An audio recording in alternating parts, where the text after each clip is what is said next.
नमस्कार, मैं हूं आपके साथ ज्योति कनौजिया। आज की टॉप 10 की मुख्य खबरों की ओर करने से पहले आइए नजर डालते हैं उनकी हेडलाइंस पर। 18 मिनट का रहा राष्ट्रपति द्रौपदी मुर्मू का पहला भाषण। 168 दिन बाद संक्रमण दर 7% के पार। राष्ट्रपति मुर्मू का पहला संबोधन। जटाजूट की नगरी काशी में उत्साह अपार। साल में केवल एक बार होगा दिल्ली में नगर निगम के शिक्षकों का तबादला। उद्धव गुट पहुंचा सुप्रीम कोर्ट। मुख्तार अंसारी के बेटे अब्बास की तलाश में कई जगह छापेमारी। वनडे सीरीज जीतने के बाद टीम इंडिया का जश्न।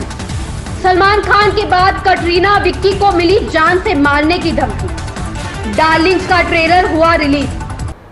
अब खबरें विस्तार से।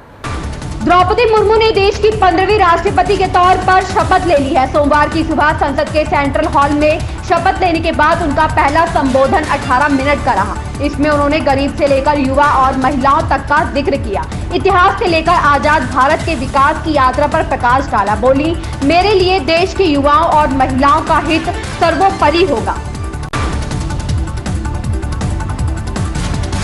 देश में कोरोना संक्रमण के मामलों में उतार चढ़ाव जारी है। केंद्रीय स्वास्थ्य मंत्रालय की रिपोर्ट के मुताबिक देश में आज 16,866 मामले सामने आए हैं। रिपोर्ट के मुताबिक देश में 168 दिनों बाद संक्रमण दर 7% के पार जा चुकी है। स्वास्थ्य मंत्रालय के मुताबिक दैनिक सकारात्मकता दर 7.3% दर्ज की गई है। शपथ ग्रहण करने के बाद राष्ट्रपति द्रौपदी मुर्मू ने अपना पहला संबोधन दिया। इस दौरान उन्होंने सभी देशवासियों का आभार जताया। राष्ट्रपति मुर्मू ने कहा, भारत के सर्वोच्च संवैधानिक पद पर निर्वाचित करने के लिए मैं सभी सांसदों और सभी विधानसभा सदस्यों का हार्दिक आभार व्यक्त करती हूँ। आपका मत देश के करोड़ों नागरिकों के विश्वास की अभिव्यक्ति है।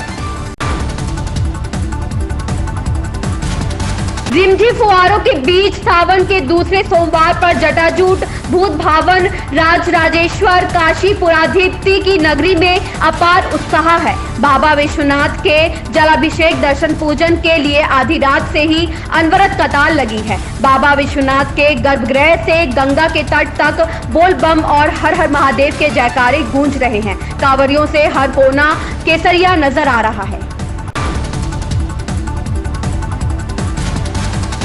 दिल्ली नगर निगम के शिक्षा विभाग ने प्रधानाचार्य और शिक्षकों की नई तबादला नीति को मंजूरी दे दी है। इस नीति के तहत निगम शिक्षकों का साल में केवल एक बार तबादला हो पाएगा। इसके लिए वह सितंबर में तबादले के लिए ऑनलाइन आवेदन कर पाएंगे। तबादला नीति में यह साफ किया गया है कि शिक्षकों को उनके मन मुताबिक स्कूलों में तैनाती नहीं मिल पाएगी।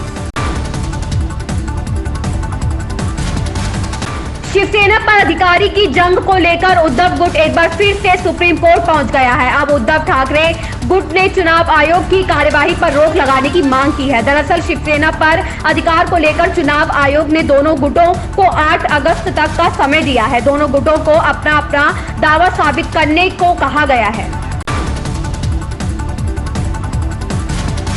माफिया मऊ सदर पूर्व विधायक मुख्तार अंसारी के बेटे अब्बास अंसारी की तलाश में लखनऊ कमिश्नरेट की पुलिस ने 5 ठिकानों पर दबिश दी, लेकिन आरोपी अब्बास हाथ नहीं लगा। उसके खिलाफ कोर्ट ने गिरफ्तारी वारंट जारी किया है।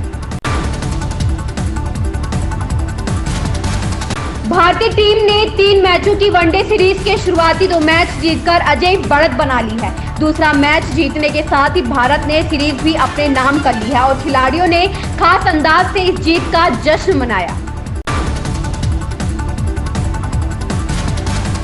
बॉलीवुड स्टार कपल कटरीना कैफ और विक्की कौशल को जान से मारने की धमकी मिली है। विक्की कौशल ने अज्ञात लोगों के खिलाफ पुलिस में शिकायत दर्ज करवाई है। जानकारी के मुताबिक कटरीना कैफ को लंबे समय से एक शख्स सोशल मीडिया पर स्टॉक कर रहा था, लेकिन जब इस बारे में विक्की कौशल को पता चला तो अभिनेता ने उस शख्स को समझाने की कोशिश भी की, लेकिन वह शख्स नहीं माना।